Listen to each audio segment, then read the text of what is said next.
Video பார்க்குற எல்லாருக்கும் வணக்கம் நண்பா. இது உங்கள் ரெஸ்லிங் கிங், நான் உங்கள் ரகுமான். நம்ம வேர்ல்டு ஹெவி வெயிட் சாம்பியன்ஷிப் பழைய மாடல் இருக்குல்ல, அது வரப்போகுது. அதை பற்றின ஒரு அப்டேட் நமக்கு கிடச்சிருக்குது. அப்புறம் பங்குக்காக டபிள்யூ ஜெயிச்ச அந்த டைட்டில், அதுக்கப்புறமா ஹியர் கம்மிங் த பெயின், அதாவது பிராக் லெஸ்னருடைய வலி இங்கே இருக்குது அப்படிங்கிற டிஷர்ட் ரிலீஸ் ஆகிருக்குது. இதெல்லாம் பற்றி நம்ம இன்றைக்கி வீடியோவை பார்க்க போகிறோம். ஸோ வழக்கம் போல் இன்றைக்கான ரெஸ்லிங் செய்தியும் ரொம்ப இன்ட்ரெஸ்டிங்காக இருக்கும். ஸோ வாங்க வீடியோக்குள்ளே போகலாம். மறக்காமல் சேனலுக்கு ஃபஸ்ட் டைம் வந்திருக்கோங்க, சப்ஸ்கிரைப் பண்ணிக்கோங்க. பெல் ஐக்கானை கிளிக் பண்ண முடியுமா? தினமும் இப்போ ரெஸ்லிங் செய்திகளை தமிழ் மொழியில் தெரிஞ்சுக்கோங்க. ஃபர்ஸ்ட்டு நம்ம பீஸ்டன் பிராக் லெஸ்னரை பற்றி பார்க்கலாம். பிராக் லெஸ்னர் அவர் WWE போனதுக்கப்புறமா 2022 அப்புறமா முதல்ல WWEல அட்வர்டைஸ் பண்ணி வந்ததுன்னா பிராக் லெஸ்னர். இப்போ முன்னாடிலாம் சும்மா அடிக்கிறதுக்கு தானே வந்திருக்காரு.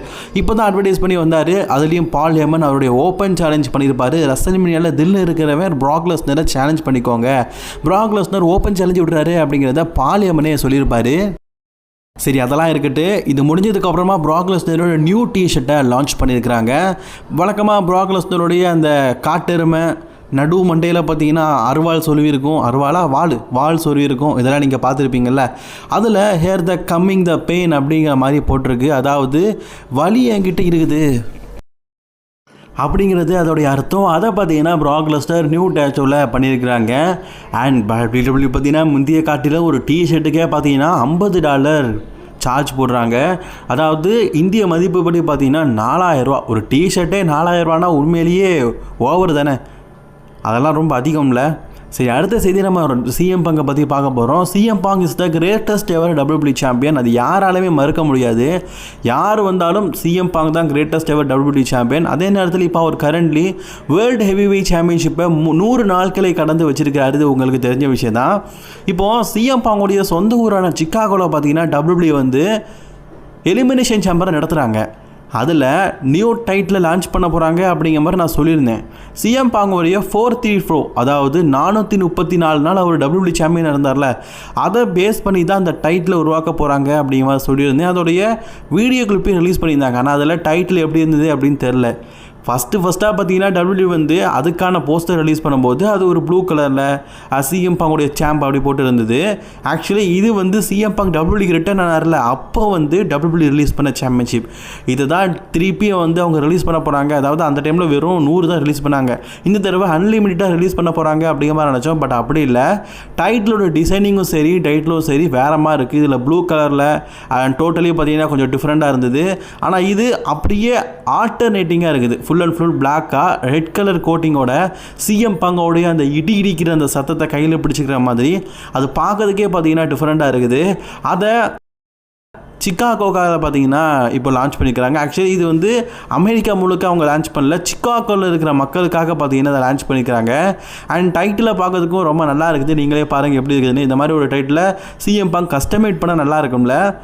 ஆனால் சிஎம் பாங்கோடைய டைட்டில் இப்போ இருக்கிற டிசைனிங் பண்ணல. நம்ம ஜான்சனை உருவாக்குனார்ல அந்த டைட்டில். ஏன்னா அந்த ஜான்சனுடைய ஸ்பின்னர் டைட்டில் அப்படின்னாலே ரெண்டு பேர் நேரம் தான் நமக்கு ஞாபகம் வரும். ஒன்று சிஎம் பாங், இன்னொன்று ஜான்சினா. அதனால தான் சிஎம் பாங்கோடைய அந்த வேர்ல்டு டைட்டில் டிசைனிங்லேயே பார்த்தீங்கன்னா அதை உருவாக்கியிருக்காங்க போல இருக்குது. இப்போ லான்ச் பண்ணியிருக்கிறாங்க. பார்க்கறதுக்கு எப்படி இருக்குது அப்படிங்கிற உங்கள்கிட்ட கருத்துக்களை கமெண்ட் பண்ணிக்கோங்க. அடுத்த செய்தி ரோமன் ரெயின்ஸை பற்றி தான். ரோமன் ரெயின்ஸ் 2026 ராயல் ரம்பிள் வெற்றி பெற்றதுனால ரெஸ்ல்மேனியாவில் சாம்பியன்ஷிப் ஏதாவது ஒரு சாம்பியன்ஷிப் ஆகும் போதெல்லாம் அவர் சிஎம் பங்கை பிக் பண்ணியிருக்காரு. ஸோ சிஎம் பங்குக்கும் ரோமன் ரெயின்ஸுக்கும் வேர்ல்டு ஹெவி சாம்பியன்ஷிப் ரெஸ்ல்மேனியாவில் நடக்குது அப்படிங்கிறது ஊரறிஞ்ச விஷயம் தான். இப்போது இந்த மேட்ச்சில் ஒரு வேளை இப்போ கண்டிப்பாக Roman Reigns heavy weight champion ஆவார் அப்படிங்கிறத சொல்ல முடியாது. ஏன்னா 4 இருக்குது, அதனால் வெயிட் பண்ணுவோம்.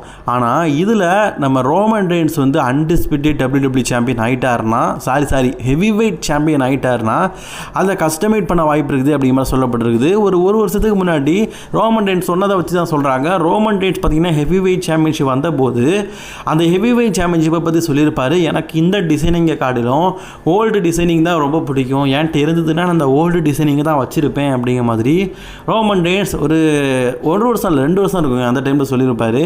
ஸோ இப்போ அதை ரீக்ரியேட் பண்ணுறாங்க. மேபி, அதாவது கண்டிப்பாக நிச்சயமாக அப்படிங்கிற மாதிரி இல்லை. இப்போ சிஎம் பங்க் எதிர்த்து ஹெவி வெயிட் சாம்பியன்ஷிப்பாக ரோமன் ரெயின்ஸ் மோதுறாரு. அந்த மேட்ச்சில் மேபி அதிகபட்சமாக Roman reigns new world heavyweight champion ஆகும் பட்சத்தில் அவருடைய வேர்ல்டு கோல்டு டைட்டில், அதாவது அவர் ஒரு கஸ்டமைட் பண்ணி இந்த டைட்டிலில் தான் நான் இருக்கணும் அப்படின்னு ஆசைப்பட்டார்ல, அந்த கஸ்டமைட் வேர்ல்டு ஹெவிவெயிட் சாம்பியன்ஷிப் வரதற்கு வாய்ப்புகள் ரொம்ப ரொம்ப ரொம்ப ரொம்ப ரொம்ப ரொம்ப அதிகம் அப்படிங்கிற செய்தி கிடச்சிருக்குது. அண்ட் கைஸ், இப்போ இருக்கிற ஹெவிவெயிட் சாம்பியன்ஷிப்பை காட்டிலும் பல பேருக்கு ஃபேவரேட் அப்படின்னு கேட்டிங்கன்னா அந்த பழைய அந்த கோல்டன் கலர் ஹெவிவெயிட் சாம்பியன்ஷிப் தான். அது பார்க்கறதுக்கே நல்லா இருக்கும், அப்படியே தகுடு மாதிரி இருக்கும், ஆனாலும் பார்க்கறதுக்கு ஒரு கோல்டன் பேட்டர்னில் நல்லா இருக்கும். அது இப்போ இருக்கிற பல பேருக்கு பிடிச்சது தான். ஆக்சுவலி ரோமன் ரெய்ன்ஸ் 2016 ஒரு டைம் பார்த்தீங்கன்னா இந்த சாம்பியன்ஷிப்பை கையில் தூக்கி காட்டியிருப்பார், ஆனால் அதை வின் பண்ணலை. இப்போ அவர் ஒரு வழி ஹெவி வெயிட் சாம்பியன் ஆனால் இந்த டைட்டில் மீண்டும் வரதுக்கு வாய்ப்புகளும் சாத்தியக்கூறுகளும் அதிகமாக இருக்குன்னு சொல்லப்பட்டிருக்குது. ஸோ இதை பற்றின உங்களோட கருத்துக்களை மறக்காமல் நீங்கள் கமெண்ட் பாக்ஸில் கமெண்ட் பண்ணுங்கள். டைட்டில் பார்க்கறதுக்கே நல்லா இருக்குல்ல, அப்படியே ரோமன் ரெய்ன்ஸ்க்கே செட் ஆன மாதிரி இருக்குல்ல அந்த கோல்டு டைட்டில். பொதுவாகவே சிசிஓவாக இருக்கிற ட்ரிபிள் ஹெச்சுக்கு ஒருத்தர் பிடிச்சிக்கிட்டனாலே பார்த்தீங்கன்னா அவருக்கு பெரிய வாய்ப்பு கொடுக்குறாங்க. இப்போ வின்ஸ் மேக்மேனை பொறுத்த வரைக்கும் ஆள் நல்லா ஜாண்டிக்காக இருக்காரா, உருவம் பெருசாக இருக்குதா அப்படி தான் பார்ப்பாரு. அதாவது லைட் வெயிட் ரெஸ்லெஸ்ஸாக அவர் அந்தளவுக்கு லைக் பண்ண மாட்டார், அது நிறைய பேருக்கு தெரிஞ்ச விஷயம் தான்.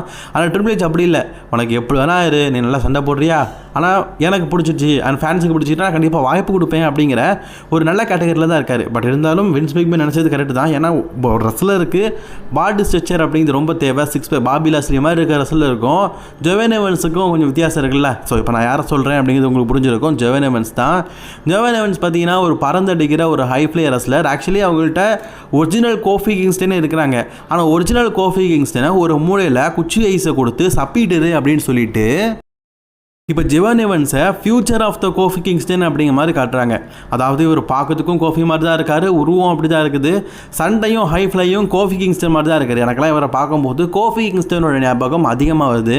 ஆனால் ஜோவன் எவன்ஸ் அந்த சாயில் இருக்கக்கூடாதுன்னு சொல்லிட்டு நிறைய முயற்சிகள் பண்ணிக்கிட்டு தான் இருக்கார். அண்ட் இந்த வருடம் ரெஸ்ல்மேனியாவில் கூட கோஃபி கிங்ஸ்டன் மாதிரி நீங்கள் வந்து எலிமினேட் ஆகாமல் ட்ரை பண்ணுங்க அப்படிங்கிற மாதிரி சொன்னாங்க. ஆனால் ட்ரிபிள் ஹெச் பார்த்தீங்கன்னா கோஃபி கிங்ஸ்டனுக்கு ராயல் ரம்பில் இடம் கொடுக்காம இவருக்கு ராயல் ரம்பில் இடம் கொடுத்துருப்பாரு. ஆனால் இவர் அதை பண்ண மாட்டார். ஏன்னா பண்ணியிருந்தால் என்னை முழுக்க கோஃபி கிங்ஸ்டன் சொல்லியிருப்பாங்க அப்படின்னு சொல்லிட்டு அதை பண்ணாமல் விட்டார். இப்போ இந்த ஜோவன் எவன்ஸை டபிள்யூபிள்யூ பார்த்தீங்கன்னா எப்படியாவது ஒரு பெரிய ஹை ஃப்ளேயர் மூவ் ஆக்கி நம்ம ஒரு இன்டர்கான்டினென்டல் சாம்பியன், யூஎஸ் சாம்பியன், அந்த மிட் கார்ட்லேயே பெரிய லெவலில் கொண்டு போகணும், ஒரு கோஃபி கிங்ஸ்டனை கொண்டு போன மாதிரி கொண்டு போகணும் அப்படிங்கிற பிளானில் இருக்கிறாங்களாம். ஸோ ஜோவன் எவன்ஸே தடுத்தாலும் ஜோவன்ஸ் அவரோட வளர்ச்சி இதுக்கப்புறம் தடுக்க முடியாதுன்னு சொல்லிக்கிறாங்க. அண்ட் ரா பிராண்டில் இப்போ கொஞ்ச நாள்லேயே பார்த்தீங்கன்னா நல்ல பொசிஷனில் தான் இருக்காரு. நான் சொன்ன மாதிரி ட்ரிபிள் ஹெச் மாமா என்ன நினச்சாலும் பார்த்தீங்கன்னா அதை நிறைவேற்றுவார். அதை தான் சமீப காலமாக பண்ணியிருக்காரு. இப்போ அவருடைய பார்வை பார்த்தீங்கன்னா ஜோவன் எவன்ஸ் பார்க்க இருக்குது. சொல்ல முடியாது, அன்டிஸ்பியூட்டட் சாம்பியன்ஷிப்பை பிடிங்க, அதாவது துப்பாக்கியை பிடிங்க சிவா அப்படின்னு சொன்னார்ல தளபதி, அதே மாதிரி இவர் பார்த்தீங்கன்னா அன்டிஸ்பியூட்டடில் பிடிங்க அப்படின்னு சொன்னாலும் சொல்லுவார். எனக்கு ஜோவன் எவன்ஸை ரொம்ப பிடிக்கும். ஆனால் அவருடைய பாடி ஸ்ட்ரக்சர் ஒல்லியான உருவம். இவர் வந்து அன்டிஸ்பியூட்டட் ஹெவி வெயிட் சாம்பியனுக்கு ஒருத்தான்னு கேட்டிங்கன்னா கண்டிப்பாக இல்லை. என்னை பொறுத்த வரைக்கும் ஒரு ரெஸ்லருக்கு body structure and look wise நல்லா இருக்கணும் அப்படிங்கிறது எனக்கு ரொம்ப பிடிக்கும். அதாவது லுக் வேஸ்னால் நடக்கிற ஓபா ஃபெமி மாதிரி இருந்தால் நல்லாயிருக்கும் அப்படிங்கிறது என்னை பொறுத்த வரைக்கும் ஒரு தனிப்பட்ட கருத்து. உங்களில் யாருக்காவது நான் சொன்னது முரண்பாடு இல்லைப்பா இவர் ஹெவி வெயிட் சாம்பியனுக்கு கரெக்டு தான் அப்படின்னு நினைக்கிறேன், இல்லை நான் சொன்ன மாதிரி இல்லைப்பா நீங்கள் சொன்ன மாதிரி ஓபா ஃபெமி மாதிரி அல்லது ப்ராக் லெஸ்னர் மாதிரி ரோமன் ரெய்ன்ஸ் மாதிரி உடம்பை வந்து கொஞ்சம் பயங்கரமாக ஆள் பார்க்கறதுக்கே பயங்கரமாக இருக்கிற ஆள்கிட்ட ஹெவி வெயிட் சாம்பியன்ஷிப் இருக்கும்போது அவங்கள்ட்டேருந்து யாரடா தோப்பா அப்படிங்கிற எண்ணம் ஏற்படும் அப்படின்னு உங்களுக்கு தோணுதா அப்படிங்கிறத கமெண்ட் பண்ணிக்கோங்க. யார் எப்படிலாம் யோசிக்கிறீங்க அப்படிங்கிறத நான் பார்க்குறேன். அண்ட் இன்னைக்கான வீடியோ அவ்வளோதான். பிடிச்ச நாளை ஷேர் பண்ணிக்கோங்க. தொடர்ந்து வீடியோ பார்க்க சேனலை சப்ஸ்கிரைப் பண்ணிக்கோங்க.